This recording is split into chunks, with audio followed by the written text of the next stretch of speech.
सज्जनों और देवियों, आपने भजन में सुना कि भजन के बिना दिन बीत गए। भजन क्या है? गीत गाना भी भजन कहलाता है। धार्मिक गीत जब गाते हैं तो कहते भजन हो रहा है। कोई नाम जपना भी भजन कहलाता है। भजन करते हैं, नाम जपते हैं। भजन विभाग को कहते हैं। विभाग कर देना, अलग अलग कर देना। अपने आत्मा को देह से अलग समझना सच्चा भजन है। और जो कुछ दिखाई देता है इससे अपने को अलग समझना सच्चा भजन है। और एक दिन ऐसा आएगा, मौत का जब समय आएगा, सब खो जाएगा। सबसे जीव अलग हो जाएगा। चाहे वो झोपड़ी का मालिक हो, चाहे महल का, चाहे बहुत बड़ा पूंजीपति हो, चाहे सम्राट हो, चाहे बहुत बड़ा गुरु और स्वामी हो, जो कुछ ऐश्वर्य है सब खो जाएगा। बाकी चीजें अनिश्चित हैं, मौत निश्चित है। स्वास्थ्य सुधरेगा कि नहीं पता नहीं। स्वास्थ्य गड़बड़ है, सुधर सकता है, और ठीक है, गड़बड़ हो सकता है। धन मिले कि न मिले, जितना हम चाहते हैं। बच्चा मिले न मिले, बच्चा मिल करके अच्छा रहे कि खराब रहे पता नहीं। हर चीज़ अनिश्चित है, लेकिन मृत्यु निश्चित है। जो सबसे निश्चित है, पक्की बात है, मृत्यु। उसी से आदमी आंखें नीचे रहता है। जबकि वो निरंतर हमारे तरफ आ रही है। चाहे ऐसा कहो कि आ रही है, चाहे ऐसा कहो कि साथ साथ है। शिशुपन का शरीर कहाँ है? मेरा शरीर शिशुपन का रहा होगा, मुझे याद तो नहीं है, लेकिन अनुमान से ही माना जाता है कि जैसे दूसरे शिशु होते हम देखते हैं और धीरे धीरे वो जवान हो जाते, बूढ़े हो जाते हैं, जर्जर हो जाते हैं, तैसे मेरा शरीर भी शिशु रहा होगा। शिशुपन का शरीर मेरा नहीं रहा, बालपन का नहीं रहा, कौमार्य का नहीं रहा, जवानी का नहीं रहा, अधेड़पन का नहीं रहा, बुढ़ापा आ गया, और ये भी नहीं रहेगा। मृत्यु साथ साथ है।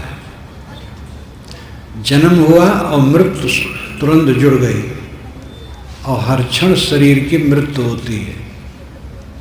विज्ञान मानता है कि शरीर के सारे कण 7 वर्ष में बदल जाते हैं। कोई 21 वर्ष का जवान है तो 3 बार उसके सारे कण शरीर के बदल चुके हैं। क्षण क्षण शरीर की मृत्यु होती है। शरीर ही नहीं, समस्त निर्मित पदार्थों की होती है। मकान, मशीन, जो कुछ भी है दिखाई देता है, वो निर्मित है। मनुष्य और प्राणियों द्वारा निर्मित कुछ है, और कुछ स्वाभाविक निर्मित है। मकान मनुष्य द्वारा निर्मित है। मशीनें, पुस्तकें, सड़कें मनुष्य द्वारा निर्मित है। जंगल के पेड़ पौधे प्रकृति द्वारा निर्मित है। पत्थर, कंकर प्रकृति द्वारा निर्मित है। पर्वत, बहुत सी चीज़ें हैं जो प्रकृति से निर्मित हैं। चाहे प्राणियों से निर्मित हो और चाहे प्रकृति से निर्मित हो, जो कुछ निर्मित है वो सब परिवर्तनशील है। सब हर समय मिटता है, बदलता है। चमक दमक में आदमी भटकता है, और चमक दमक एक दिन खो जाना है। सुख के दिन और दुख के दिन मनुष्य के जीवन में आते हैं। अनुकूलता सुख के दिन है, प्रतिकूलता दुख के दिन है। अनुकूलता प्रतिकूलता में कुछ मान्यता की भी बात होती है, मान लिया जाता है अनुकूल प्रतिकूल, और कुछ बिना माने साझी होती है। जैसे बीमारी आ गई, मानो या न मानो प्रतिकूलता है। बीमारी दूर हो गई बहुत जल्दी, स्वास्थ्य आ गया, अनुकूलता आ गई। विवेकवान सभी स्थितियों में समता से बरतता है, ना अनुकूलता रहेगी ना प्रतिकूलता रहेगी, सब खो जाएगा। बड़े बड़े राजे महाराजे यहाँ से चले गए। हम मथुरा की तरफ से इधर आए। पांचों पांडव द्रौपदी सहित जब अज्ञातवास में गए थे तो विद्वानों का अनुमान है वो मथुरा की तरफ से आए थे। पहले तो हस्तिनापुर से, इंद्रप्रस्थ हस्तिनापुर से हट करके दक्षिण तरफ वो वनवास किए थे। राजस्थान के कुछ क्षेत्र में उनका वनवास काफी था। आज का राजस्थान और उत्तर प्रदेश या कहो दिल्ली क्षेत्र मिल करके जंगलों में उनका 12 बरस कटा था और 1 वर्ष अज्ञातवास उनको करना था। तो वह मथुरा की तरफ से जिस रास्ते से हम लोग आए हैं, विद्वानों का अनुमान है कि यही रास्ता था। और जयपुर से आकर के जयपुर से उत्तर तरफ विराट नगर था। विद्वानों ने कुछ नाम दिया, उसका अवशेष भी दिया है। यहाँ से मुड़ करके उत्तर गए हैं और विराट नगर में हुए अज्ञातवास राजा विराट यहाँ किए हैं। महाभारत की कहानी कुछ विद्वान मानते हैं केवल उपन्यास है, केवल उपन्यास नहीं, लेकिन उपन्यास से अलग नहीं है। उसमें सच्चाई है और उपन्यास का रंग है, कहानी का रंग है। बनावटी बातें भी हैं। बनावटी बातें तो बुद्ध, महावीर, कबीर, नानक सब ने लगा दिया गया जो ऐतिहासिक पुरुष हैं। इनके होने में कोई संदेह नहीं है, इतिहास के अंदर आते हैं, लेकिन इनके जीवन में कहानियाँ बना डाली गई हैं। बड़े बड़े सम्राट, बड़े बड़े राजे महाराजे, बड़े बड़े शूरवीर, जिनकी कहानी से रामायण, महाभारत और नाना पुराण रंजित हैं, वे थोड़े दिन ही रह करके चले गए। जमीन तो वही रहती है। महापुरुष आते हैं जाते हैं। यहाँ का किसी का भी संबंध स्थिर नहीं है, सब क्षणिक है। सबकी उपलब्धियां क्षणिक होती हैं। जो कुछ किसी को मिलता है कितने दिन का रहता है? जवानी कितने दिन की है? 18 से 28 वर्ष, 30 भये तब खीस भये। सुहाग रात एक रात है। दूल्हा आदमी एक दिन बनता है, दूसरे दिन उसको कोई दूल्हा नहीं करता है। सारा संयोग बहुत क्षणिक है। इस तथ्य को देखना भजन है, और इसको जो देखता हो पाप नहीं करता है। किसके लिए पाप करते हो? रहने वाला नहीं है। जिस पुत्र के लिए हम पाप करते हैं, हम चले जाएंगे और पुत्र से कोई संबंध नहीं रहेगा। गांठी बांध खर्च नहीं पठियो बहुर न कियो फेरा, साहब कहते हैं। जब यहाँ से जाओगे तो बीमा पार्सल अपने बच्चों के लिए नहीं करोगे, और तुम्हारे लिए तुम्हारे बच्चे भी नहीं करेंगे। सेठ जी का शरीर छूट गया और उन्हीं के दरवाजे पर कुतिया से वो पिल्ला रूप में पैदा हुआ। उसी पिल्ला को घर वाले घर में घुसने नहीं देंगे। जिस सेठ ने घर बनवाया, महल बनवाया, वही मर करके अपने दरवाजे पर ही कुतिया से पिल्ला हुआ, उसका बच्चा हुआ, और उस घर में वो घुस नहीं सकता है। कैसा संसार क्षण में बदल जाता है। देह छूटते ही सारा संबंध कट जाता है। इस सच्चाई को समझना भजन है। भजन विभाग कर देना, अलग हो जाना, माया मोह से परे हो जाना। ये तभी होगा जब असलियत को समझा जाए। असलियत हम क्यों नहीं समझते हैं? हमारी दृष्टि स्थूल है। जो हम देखते हैं समझते यही सच है। जो देखते हैं सच तो है, लेकिन क्षणिक सच है, स्थिर सच नहीं है। साहब की एक साखी बहुत प्रसिद्ध है कहो तो है नहीं, नहीं कहा ना जाए, हाँ नहीं के बीच में साहब रहा समाये। शरीर, धन, परिवार, सारा संबंध कैसे कहूँ है कहूँ तो है नहीं। हमारे बाबे दादे जब थे तो उनका भी सब जलवा था, लेकिन कुछ नहीं रहा, न वो रहे न उनका जलवा रहा। तो हमारा क्या रहेगा? लेकिन नहीं कहा ना जाए।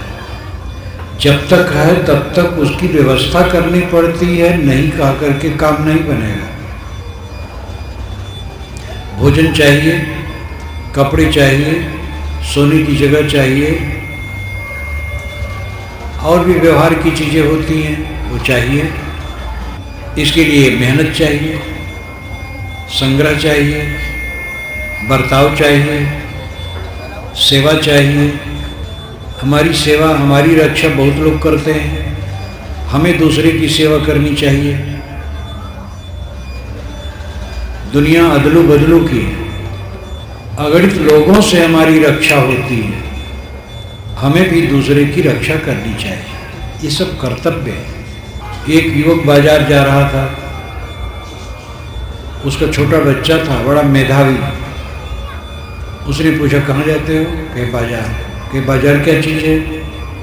कहे चलो तुम्हें बाजार दिखा दें, तुम्हें जलेबी खिलाएंगे। कहे जलेबी क्या चीज़ है? छोटा बच्चा तो क्या जाने, एक एक चीज़ से परिचित होता है। तो जब उसने पूछा जलेबी क्या चीज़ है, तो पिता ने कहा जलेबी वो चीज़ है जिसको लाखों लोग मिल के बनाते हैं। तो उसको बड़ा आश्चर्य हुआ। वो रोज़ देखता था माँ अकेली रोटी बनाती है, लाखों लोग जिसको बनाते वो कैसी चीज़ होगी। बाजार गया, पिता ने जलेबी खरीद करके दे दी। बच्चे ने कहा पिताजी एक आदमी छान रहा है, आप कहते हैं लाखों लोग बनाते हैं। पिता ने कहा बेटा इसका हिसाब लगाओ तब पता लगेगा। देखो जलेबी में मैदा है, तेल है, शक्कर है, और कढ़ाई में बन रही है। मैदा, शक्कर, तेल को अभी अलग कर दो। जिस कढ़ाई में जलेबी बन रही है वो कढ़ाई लोह की है, और लोह के लिए किसी स्टील प्लांट में जाना पड़ेगा, चाहे जमशेदपुर चाहे भिलाई, जहाँ लोह बनता है। और वहाँ पर कितनी एरिया में उसका कारखाना होता है, कितने लोग काम करते हैं। और कारखाने में लोह तब तक नहीं बन सकता है जब तक लोह मिश्रित पर्वत से पत्थर खोद करके न आवे, और वो दूर होता है। उसमें कितने लोग खोदने लगे रहते हैं, और वो रेलवे गाड़ी के डिब्बे में भर भर के आता है। सड़क कितने लोग बनाए, लोग की पटरियाँ, गाड़ी, डिब्बे। लड़के ने कहा पिताजी समझ गया, कढ़ाई के पीछे लाखों लोगों का हाथ है। कढ़ाई छोड़ दो, एक सुई लोहे की है, उसके पीछे लाखों लोगों का हाथ है। हम विचार करें तो हमारे जीवन यात्रा में जो कुछ हमारी रक्षा में, हमारे विकास में, हमारे हित में मिलते हैं, उनमें लाखों लोगों का हाथ है, और विशाल प्रकृति का हाथ है। सूरज कितनी दूर पर है, वहाँ से हमें प्रकाश और ऊर्जा मिलती है। करोड़ों किलोमीटर दूर पर सूरज है, लेकिन सूरज एकदम ठंडा हो जाए तो पृथ्वी के सभी प्राणी कुछ मिनट में संभर जाएंगे। पूरा संसार हमारे लिए वरदान स्वरूप है, इसलिए हमें भी सेवा करनी चाहिए। विध्वंसक कभी मत बनो, सेवक बनो, सेवा करो। कुत्ते बिल्ली भी शाम तक अपना पेट भर लेते हैं, आदमी केवल अपना पेट भर ले, क्या विशेषता है। दूसरे की भी सेवा हो, जो बन सके दूसरे की भी सेवा करो। तो नहीं कहते भी नहीं बनता है।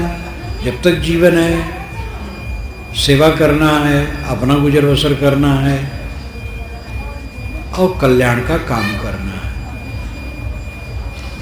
तो है नाही के बीच में साहेब रहा समय। कबीर साहब कहते हैं साहेब यानी स्वामी ज्ञानी हाँ नाही के बीच में रहता है भी नहीं भी। हमारा शरीर है और नहीं है अभी वर्तमान में है, और जब नहीं रहेगा तो सदा के लिए नहीं हो जाएगा।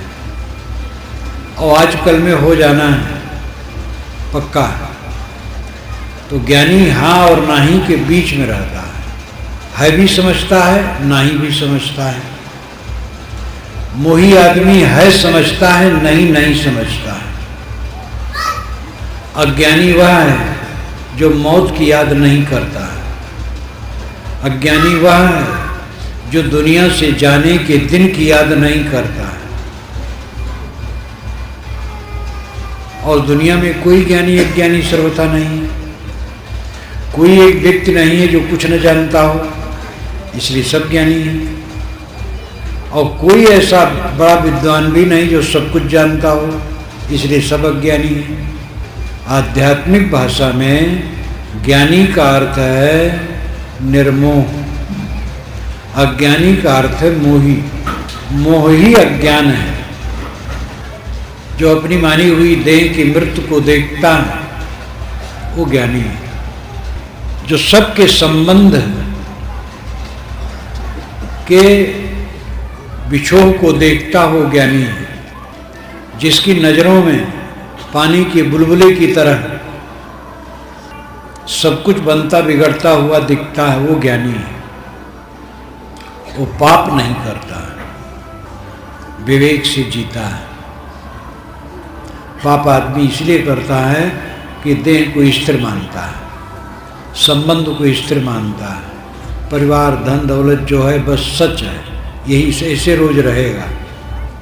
जानते तो सब नहीं रहेगा, लेकिन वो जानना स्वप्नवत है, उसका साक्षात्कार नहीं है। जो हरदम लगता हो यह है कि सब सच है वैसे रहेगा।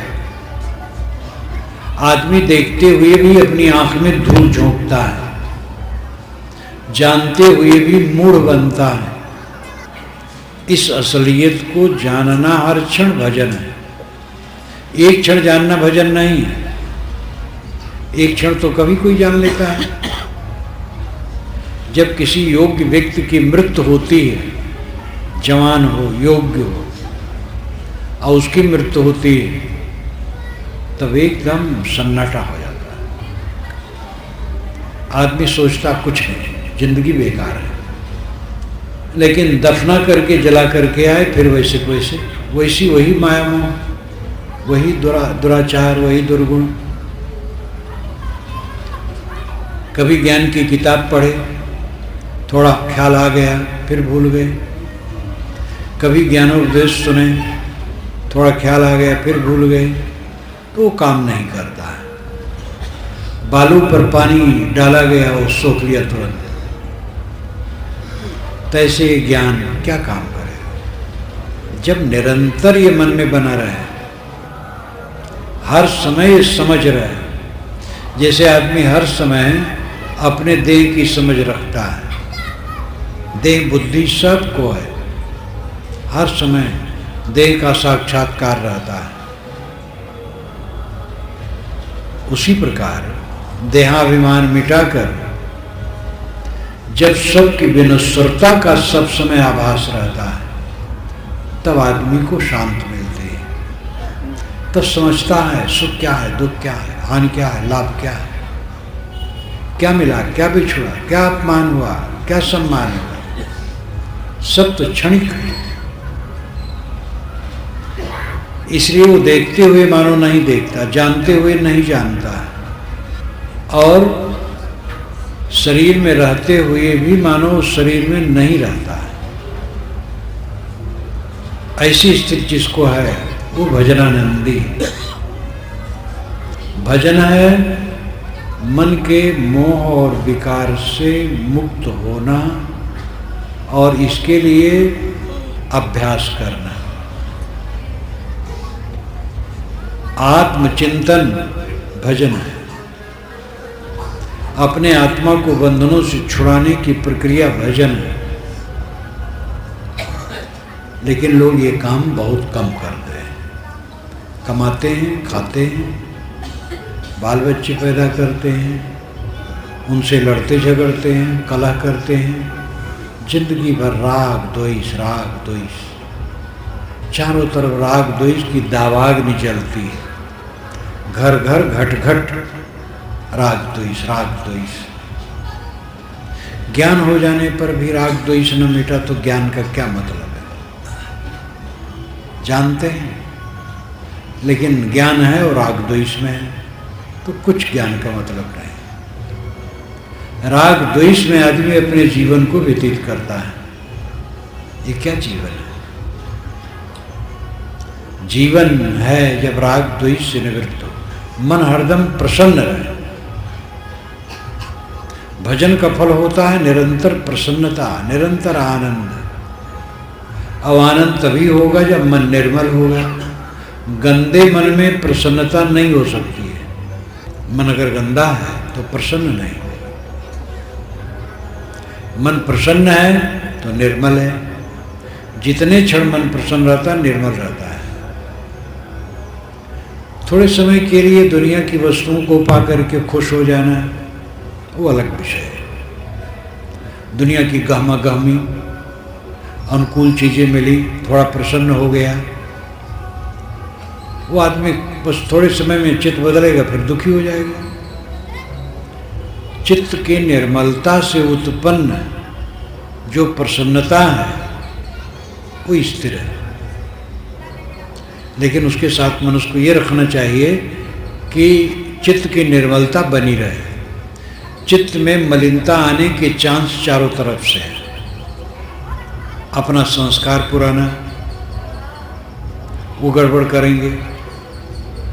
बाहर के प्राणी पदार्थों से जो द्वंद्व मिलता है वो गड़बड़ करेंगे। निरंतर का व्यवहार, उससे गड़बड़ी की संभावना है। इसलिए सदैव सावधान रहने की जरूरत है। चित्त को देखो, मन को देखो, उसमें कब कब मैल आता है। हम साफ कपड़े पर बैठे हैं, लेकिन मन कहाँ? नाली में तो नहीं। अपने मन को निरंतर देखो। किस क्षण काम की वासना आती है, क्रोध की वासना आती है, लोभ की आती, मोह की आती है, द्वेष की आती है, ईर्ष्या की आती है, अहंकार की आती है, चिंता की आती है। मन को देखो और उसको निकालो। आप ही निकालेंगे, दूसरा कोई नहीं निकालेगा। कोई भगवान नहीं निकालेगा। सद्गुरु भी केवल रास्ता बताएगा, निकालना आपको पड़ेगा। हमने अपने मन में एक एक करके गंदगी भरी है, हमें ही उस गंदगी को निकालना है और कोई चारा नहीं। इन बातों पर ध्यान दें। मन की गंदगी जहाँ दूर होगी, व्यवहार मधुर होगा। परिवार में आप रहते हैं, समाज में रहते हैं, गंदा मन होगा तो द्वेष, कलह, ईर्ष्या, क्रोध, वैमनस्य, यही सब रहेगा, तनातनी, कटवचन, दुर्व्यवहार, और ये नरक है पूरा। मन निर्मल रहेगा, मन में प्रसन्नता, क्षमा, दया, करुणा, प्रेम, संतोष, धीरज, विवेक, ज्ञान, भक्ति, ऐसे निर्मल मन में प्रसन्नता ही प्रसन्नता, निरंतर प्रसन्नता। ये काम सब करो, ये असली भजन है। कोई नाम जपना, कोई मंत्र जपना बुरा नहीं है। जिसमें जिसकी श्रद्धा है नाम जप सकता है, मंत्र जप सकता है, और नदी नाले में नहा सकता है, तीर्थ व्रत घूम सकता है। लेकिन असली काम है मन को निर्मल करने का काम करना। वो विवेक से संभव है। सदगुरु कबीर ने कहा है, मन शायर मन साल है, बूढ़े बहुत अचेत, काई कबीर ते बाँचिए जाके हृदय विवेक। मन समुद्र है, इच्छाएं तरंगे हैं, बहुत अविवेकी इसमें डूबते हैं। वही से बचता है जिसके हृदय में विवेक है। गोस्वामी जी ने भी कहा, बिन विवेक संसार घोर निधि पार न पावे कोई। घोर संसार सागर बिना विवेक के कोई पार नहीं पा सकता। संसार सागर कहाँ है? मन में है। बाहर संसार सागर नहीं है। मन की मलिनता ही संसार सागर है। मन खराब रहता है तो हमें प्राणी खराब लगते हैं, साथी खराब लगते हैं। मन पवित्र है, सब अच्छे लगते हैं। त्रुटियां सबसे होती हैं, त्रुटि पर क्षमा करो, अपनी त्रुटि को न दोहराओ। यही व्यवहार की उत्तमता है। हमसे भी त्रुटि होती है, आपसे भी त्रुटि होती है। हम आपका काम है कि त्रुटि अपने से हो जाए तो उसको फिर दोहरावे ना, और दूसरे से त्रुटि हो जाए क्षमा कर दे, संभाल ले, प्रेम से बरतें, आपस में समता से रहे। मन ठीक रहेगा, सब ठीक रहेगा। मन ठीक रहेगा, परिवार के लोग सब अच्छे लगेंगे, और मन खराब है तो सब खराब लगेंगे। इसलिए मन को साफ सुथरा करो। इसके लिए रोज अकेले में बैठो, ज्ञान के ग्रंथ पढ़ो, चिंतन करो, शोधो। पहले जितना विकार है कि कुछ घटा, काम की वासना, क्रोध की वासना, लोभ की वासना, मोह की वासना पहले जैसी ही कि घटी। विकार घटें, सद्गुण बढ़ें, क्षमा, दया, शील, संतोष ये बढ़ें, शांति बढ़े, चित्त में विश्राम बढ़े। कभी विश्राम नहीं मन में, हरदम मन भाग रहा है, भाग रहा है, भाग रहा है। उसमें विकार भरे हैं, कलह भरे हैं, उद्वेग भरे हैं, तमाम उद्वेग उद्वेग उद्वेग। मन में नरक भरा है। कोई कह दे तुम नारकी हो तो हम लाठी उठा लेंगे, क्यों तुमने मुझे ऐसा कहा। लेकिन एक ज्ञानी से कोई कह दे तुम नारकी हो, वो सिर झुका लेगा, वो लड़ेगा नहीं। वो नरक से पार हो गया है, लेकिन वो जानता है कि मनुष्य नारकी है, मन में नरक भरे है। कोई कह दिया कोई बुरा नहीं। जब तक शरीर है सावधान रहे, कहीं नरक आ न जाए। वो कहानी आप जानते हो, सुने होंगे कि एक नगर में एक नाचने वाली रहती थी और एक महात्मा रहते थे। तो नाचने वाली नर्तकी महात्मा से कई बार पूछे आप कौन हैं, तो कहें कि कभी बता दूंगा। बीत गए दिन, महात्मा बूढ़े हो गए और नर्तकी भी बूढ़ी हो गई। महात्मा अंतिम अवस्था में पहुंच गए, मरने के काबिल। तो नर्तकी आई, कही महाराज आप तो बता दीजिए, आज तो बता दीजिए आप कौन हैं।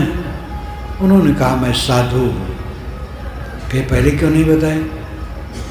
कहे पता नहीं, भूल जाता तो। अब बोलने का चांस नहीं रह गया। ये विनम्रता। तो अगर ज्ञानी से कोई कहे तुम नारकी हो, वो सिर झुका लेगा, लड़ेगा नहीं।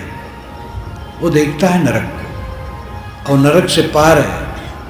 लेकिन देह जब तक है सावधानी की जरूरत है। कोई हमें नारकी कह दिया कोई बुरा नहीं। आदमी जितना समझता जाएगा उतना विनम्र होता जाएगा, अहंकार टूटता जाएगा। अधूरा आदमी छिछलापन उसमें होता है, अहंकार होता है। जब हम तौलते हैं तो जिधर का पलड़ा झुक जाता है वजनदार माना जाता है। झुकने वाला वजनदार है। आज तक हमारे मन में क्या रहा? काम, क्रोध, लोभ, मोह, राग, द्वेष, यही तो रहा। आज भी सावधान ना हो तो फिर आ जाएंगे। इसलिए ज्ञानी विनम्र होता है। सब लोग के अंदर में ज्ञान का खजाना है, लेकिन वो अहंकार अविद्या से बंद है। उसका उद्घाटन करो। संत की संगत में जाओ, गुरु की शरण में जाओ, समझो जिस बाजार में हम बैठे हैं ये बाजार बहुत दिन का नहीं। ये बाजार छूट जाने वाला है। अकेला अकेला सबको जाना है, किसी के साथ कोई नहीं। इस असलियत को समझें,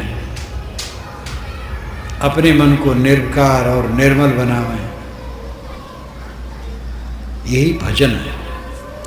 इसके लिए संतों की सेवा, सद्ग्रंथ, अध्ययन, मनन, गुरु की शरण, चिंतन, एकांत सेवन, ध्यानाभ्यास, अपने गुणदोषों की परख, ये सब काम करें। संतों की संगत पा करके ही सुधार होता है। और कोई सुधार न करे तो सत्संग करके भी वैसे वैसे रह जाएगा। जब तक हम अपना दिल नहीं खोलेंगे सत्संग का लाभ नहीं होगा। अपने दिल को खोल करके सत्संग करना चाहिए, विनम्र होकर। पानी बरसता है सर्वत्र, टिकता वही है जहाँ गहराई है। ज्ञान की बात गहराई में टिकती है। गहराई है विनम्रता। विनम्र होकर सत्संग का लाभ लो। कल परसों सत्संग यहाँ जयपुर में है, वहाँ सब आओ। मैं अपनी वाणी को विराम देता हूँ।